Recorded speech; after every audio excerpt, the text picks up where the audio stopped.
প্রতিটি ব্যাংকের কাছ থেকে তাদের বন্ধ কলকারখানার তালিকা সংগ্রহ করছে এবং সেই সাথে দেখবো যে কোন ফ্যাক্টরিটা কি কারণে বন্ধ অবস্থায় আছে।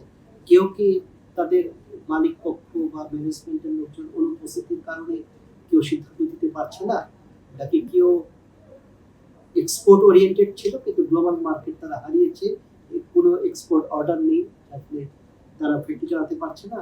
কেউ কি সুদের বার্ডেন এত বেশি হয়ে গেছে এবং একটা দীর্ঘমেয়াদী একটা ঋণের কিস্তি ডিফল্ট হওয়ার কারণে এখন এটা জ্যামিতিক হারে বৃদ্ধি পেয়েছে, এই মুহূর্তে তাদের পক্ষে আর এই কন্টিনিউ করা সম্ভব না। এক একজনের নেচার এক এক রকম হবে।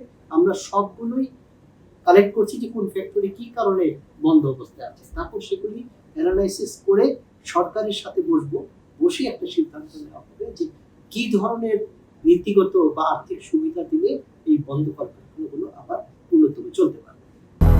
200-র বেশি সার্ভিস ও ফিচারে লেনদেনের সব বিকাশ অ্যাপে সম্ভব।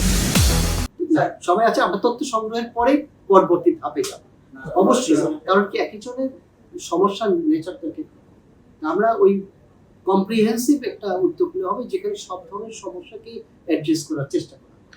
এটা মাসখানিকের মধ্যেই কালেকশন স্টেশন।